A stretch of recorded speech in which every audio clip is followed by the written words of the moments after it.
Welcome back to ABCGH Spoilers channel. Today, we're diving into the chaos, conflict, and betrayal shaking up Port Charles.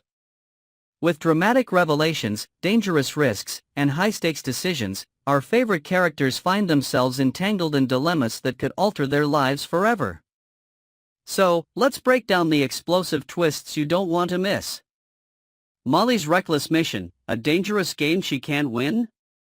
Determined and unshaken, Molly is stepping into uncharted waters, convinced that the authorities have either failed in their duty or overlooked something crucial. With burning curiosity and an insatiable drive for justice, she is now embarking on her own investigation. But what exactly is she looking for? And more importantly, is she prepared for what she might find? Cody Bell, ever the skeptic, is quick to challenge her. "What do you think you can do that the police haven't already tried?" he asks, arms crossed, his expression heavy with doubt. His concern isn't just about her lack of experience, it's about the dangers she's walking into. Molly, however, is unfazed. She is confident, if not overconfident, that she can connect the dots better than the authorities. Maybe she has access to information they don't. Maybe her personal stake in the matter gives her an advantage. But what she's forgetting is that justice in Port Charles isn't always found in a courtroom. What she's attempting is dangerous. She doesn't have the training, the backup, or the resources to go toe-to-toe with the forces that might be at play here. And while she may be driven by a desire to seek the truth, she could very well find herself in over her head before she even realizes it. One thing is certain, if Molly keeps heading down this road, she may not just lose her case. She may lose her job. She may even lose herself in the process. But will she turn back before it's too late? Or will her stubbornness lead her straight into a disaster she can't escape? Sasha's unforgivable mistake. When good intentions go wrong in a world where deceit and manipulation are common, Sasha thought she had devised a flawless plan. The goal was simple: throw Elaine Stevens off the trail of Michael Corinthos. Elaine, the persistent PI, was getting too close to uncovering the truth, and Sasha needed to act fast. So, she created a distraction. A simple one, really. A loose dog, running through the streets. Sasha had studied Elaine enough to know that she was an animal lover, someone who wouldn't hesitate to chase after a runaway pup. The plan was meticulous. While Elaine was busy, Sasha would have the perfect opportunity to rifle through her notes, gathering critical information before Elaine even knew what was happening. What Sasha didn't anticipate was how quickly everything would spiral out of control. The moment Sasha heard the screeching tires, her stomach dropped. Instead of just leading Elaine on a wild chase, she had unknowingly set her up for disaster. The PI had been hit by a car, an accident, but one that might never have happened if not for Sasha's interference. Now, guilt is eating away at her. Every moment Elaine spends unconscious in a hospital bed is a reminder of Sasha's role in this. She hadn't meant for anyone to get hurt, but that doesn't change the fact that someone did. And as she sits by Elaine's dog, Mavis, apologizing for something the animal can't possibly understand, the reality of her actions sinks in. Sasha may have won a small battle by slowing Elaine down, but at what cost? Does she confess the truth? Does she try to make things right? Or does she bury her guilt and hope no one ever connects the dots? Either way, this isn't a mistake she can simply walk away from. Ava's impossible dilemma, a battle she's bound to lose? If there's one thing Ava Jerome knows, it's how to play the game. But this time, she might be outmatched. Sonny Corinthos isn't just a formidable opponent. He's a father protecting his child, and that makes him more dangerous than ever. The moment he confronted her, Ava knew she was in trouble. The information he had was damning. She had tried to take their daughter, Avery, away from him. And Sonny? He wasn't about to let that slide. Christina Corinthos Davis is willing to testify, and that alone could destroy Ava's case. Sonny knows this, and he's not afraid to use it to his advantage. You can deal with it now, or you can lose in court, he tells her, his tone calm but menacing. Ava recognizes a bluff when she hears one, but what if it isn't a bluff? Rick Lansing had tried to reassure her. He had promised that Elizabeth Weber wouldn't be an issue. But there's a problem, too, actually. 2 young witnesses. 2 children who saw Ava trying to take Avery and could testify against her. That kind of testimony, coming from children, could be devastating in court. And while Sonny might not want to drag his daughter into a legal battle, he absolutely would if it meant ensuring Avery stayed with him. Ava is backed into a corner. If she fights, she could lose everything. But if she gives in, she walks away with nothing.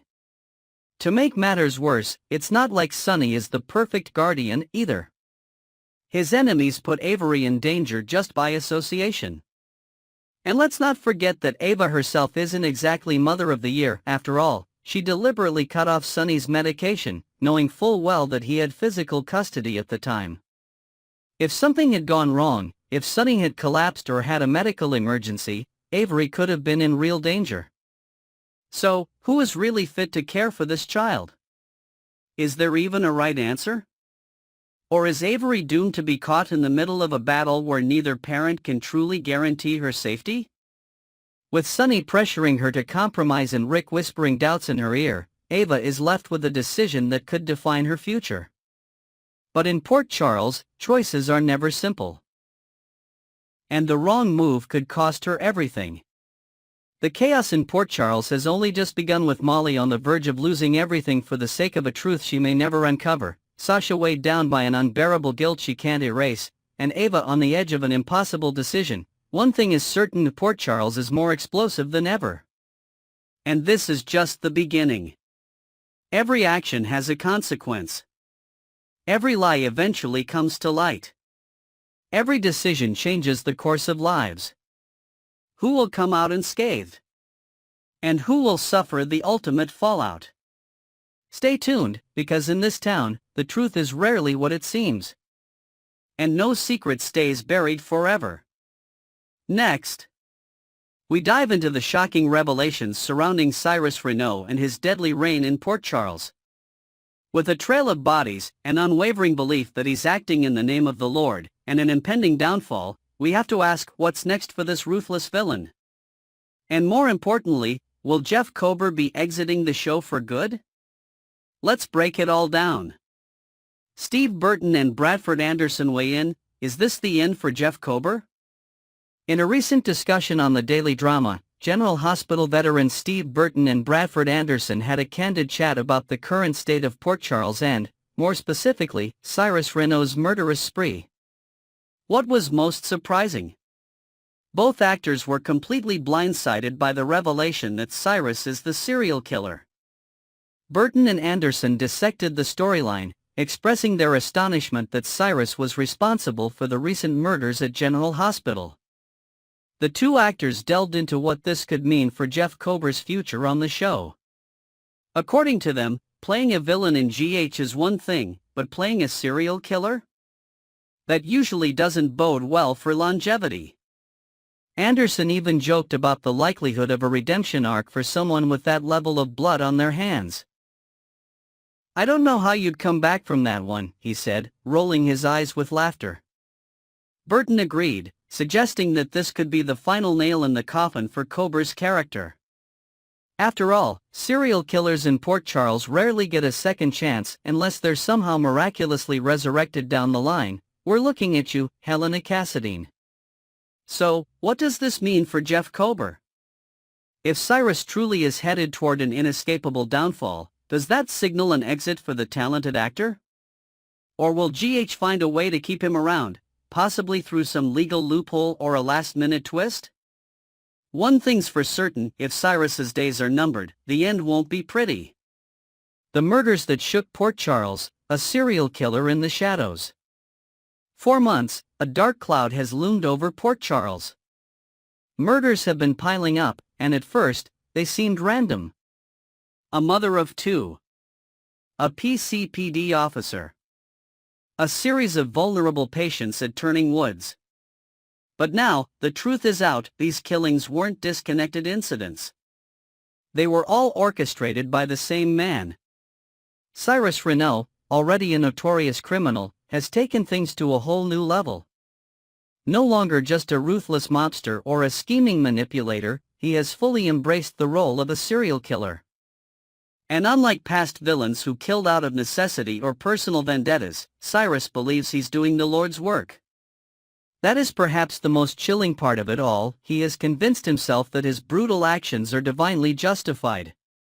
The bodies of Sam McCall and Dex Heller were the first major clues that something much bigger was at play.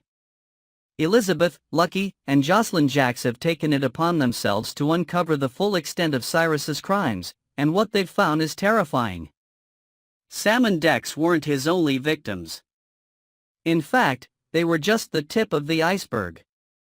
Patients at Turning Woods, one after another, have been dying under mysterious circumstances. At first, their deaths were brushed off as natural causes. After all, Turning Woods is a long-term care facility. But too many people have died too suddenly, and the patterns all lead back to one man. Families of the victims are now demanding justice, and the PCPD is under mounting pressure to stop this monster before he claims more lives. Cyrus, however, is no fool. He knows that the walls are closing in. But does he have an escape plan? Or will he finally face the consequences of his unspeakable actions? Cyrus Renault's dangerous delusions, the mind of a killer. Cyrus Renault has always been a complex villain, but in recent months, his descent into outright madness has been unmistakable. Unlike traditional serial killers who operate in secrecy, Cyrus commits his crimes with a disturbing sense of righteousness. He truly believes that he is serving a higher purpose, that each person he eliminates is somehow part of a divine plan. This twisted ideology makes him more unpredictable than ever. Unlike a mob boss who kills for power or revenge, Cyrus isn't motivated by greed or strategy. He is motivated by faith, a dangerous and delusional interpretation of it. That makes him incredibly difficult to stop because, in his mind, he isn't doing anything wrong. This also raises a major question: does Cyrus even believe he can be caught? Many serial killers operate under the assumption that they're invincible, that they are smarter than law enforcement. But Cyrus's confidence isn't rooted in arrogance, it's rooted in his belief that he is fulfilling God's will. That's what makes him so terrifying. He won't stop because, in his mind, he can't stop. The people of Port Charles, however, are not willing to let him continue. The PCPD is zeroing in on him, and even some civilians, those who have lost loved ones at his hands, are considering taking justice into their own hands. It's only a matter of time before someone catches up to Cyrus, but the question remains. Will he go down without a fight? The end of the road for Cyrus Renault? What happens next? Sooner or later, Cyrus Renault will have to face the music. The evidence is stacking up against him, and with people like Elizabeth, Lucky, and Jocelyn hot on his trail, his time is running out. The big question is, how will this story end? Cyrus is arrested and finally sent to prison. If the PCPD is able to gather enough evidence, we could see Cyrus locked away for good. But we all know how things go in Port Charles. Prison is rarely a permanent sentence. There's always the possibility that he escapes, bribes the right people, or finds some legal technicality to avoid full punishment. A violent showdown. With so many people gunning for him, it wouldn't be surprising if Cyrus doesn't make it to trial. Whether it's the PCPD, a vigilante, or even one of his own allies turning against him, a fatal confrontation is a very real possibility. A shocking twist. Could GH have something even crazier up its sleeve? Perhaps Cyrus has a partner in crime, someone no one suspected.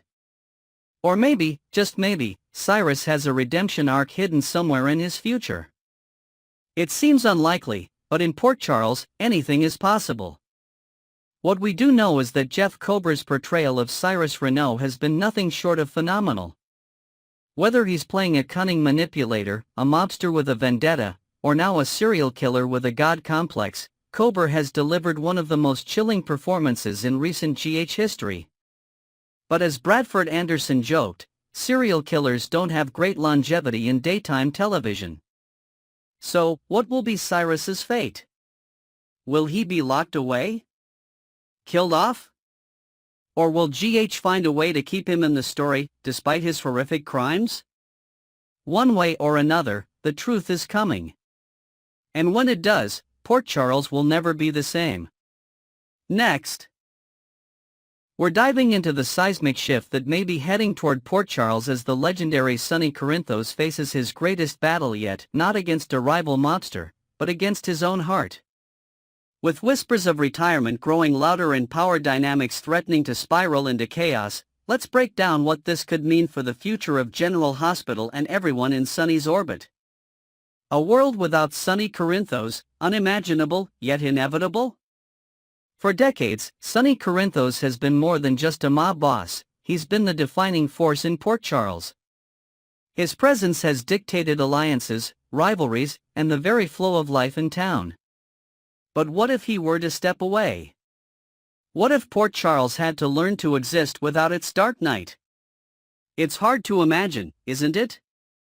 A world where Sonny isn't the one calling the shots, making the tough decisions, and keeping the criminal underworld in check. His departure wouldn't just leave a void in the power structure, it would ripple through the lives of those who have depended on him, feared him, and even loved him. Take Carly Spencer, for example. She has been his unwavering confidant, his lover, his partner in crime, both literally and figuratively. What would her life look like if Sonny were no longer in the picture? Would she seek solace in the familiar, turning to Jason Morgan in her grief? Or could she surprise everyone and find herself drawn to someone unexpected, perhaps someone with authority, like WSB Chief Jack Brennan? Carly's resilience is undeniable, but even she may struggle to redefine herself outside of Sonny's world. And then there's Jason. The right-hand man, the ever-loyal enforcer. Sonny's potential departure could force Jason to confront questions he's long avoided. Does he step into his mentor's shoes? Or does he see this as a sign to finally break free from the life he was molded into? The thought of him carving his own path, perhaps even rekindling long-broken family ties, is something fans have long speculated about. Could Sonny's crisis be the push Jason needs to redefine his future? Regardless of where these characters land, one thing is undeniable: if Sonny truly leaves the game, Port Charles will never be the same. A power vacuum waiting to explode. Sonny's exit wouldn't just be an emotional blow, it would be an open invitation for chaos. The criminal world is a precarious balance, and when a king falls, vultures come to claim the throne. So, who would take over? Michael Corinthos, Sonny's eldest son, has never fully embraced his father's way of life. Though he has been forced to dip his toes into the murky waters of the business, he has always resisted becoming his father's successor. But with Sonny stepping back, would Michael have any choice but to step up? The question isn't just whether he would take on the role, but whether he could survive it. Dante Falconeri, on the other hand, has spent years upholding the law only to find himself drowning in the very corruption he fought against. Ever since the loss of Sam McCall, he has been teetering on the edge. Could this be the moment he fully embraces his dark side? Would he rise as the reluctant heir, torn between his duty as a cop and the inescapable pull of his father's legacy? Or will the throne fall to an outsider? There is no shortage of old enemies waiting for a chance to seize control. If Sonny's retirement isn't handled carefully, Port Charles could descend into an all-out war. With no clear successor, the streets could become a battlefield, and those closest to Sonny could be caught in the crossfire. The future is uncertain, but one thing is clear: power does not sit unclaimed for long. Jason Morgan, the burden of a secret. While the rest of Port Charles speculates about Sonny's next move, one man already knows the truth: Jason Morgan. Sonny's health has been deteriorating for over a month, but only Jason has been entrusted with this knowledge. Atrial fibrillation, a heart complication that, if not managed properly, could have devastating consequences, has been taking its toll on Sonny. Yet, in true Corinthos fashion, he has kept this hidden from everyone else, unwilling to appear weak or vulnerable. For Jason, this revelation is more than just another secret to keep. It's a moment of reckoning. For years, his life has revolved around Sonny's world. He has been the enforcer, the protector, the shadow that ensures things run smoothly. But now, as he watches the man he has long considered a brother fight a battle he cannot win with sheer force, Jason is forced to confront his own future. Can he truly honor Sonny's wish for privacy? Or will the weight of this secret drive him to rally those who love Sonny, to ensure that he doesn't have to face this alone? More importantly, what does this mean for Jason himself? For too long, he has existed in Sonny's orbit, sacrificing his own happiness and family ties for the sake of loyalty. With Sonny potentially stepping away, does Jason finally have the chance to reclaim his own identity? Could this be the moment that pushes him back toward the Quartermaines, toward the life he abandoned so many years ago? As Sonny's condition worsens, Jason's role in his life is changing. The stoic enforcer may soon have to make a decision that could alter the course of his own future forever. The unthinkable, Sonny Corinthos facing retirement. Sonny Corinthos, retiring from the mob? It's a thought that would have once seemed laughable. And yet, with his health failing and the walls closing in, that possibility is no longer just a whisper, it's screaming to be acknowledged. Sonny isn't just making preparations to step back, he's trying to secure his own survival. The days of being untouchable are slipping away, and he knows it. Living a simpler life may be his only shot at hanging on to the one he still has. But what does retirement look like for a man like Sonny? He has spent his entire life navigating the dangers of power, of control, of being both feared and respected. Could he ever truly walk away? And if he does, would he even know how to exist outside of the world he built? The truth is, the decision may not even be his to make. If his enemies sense weakness, they will come for him. If his allies grow restless, they may seek to replace him.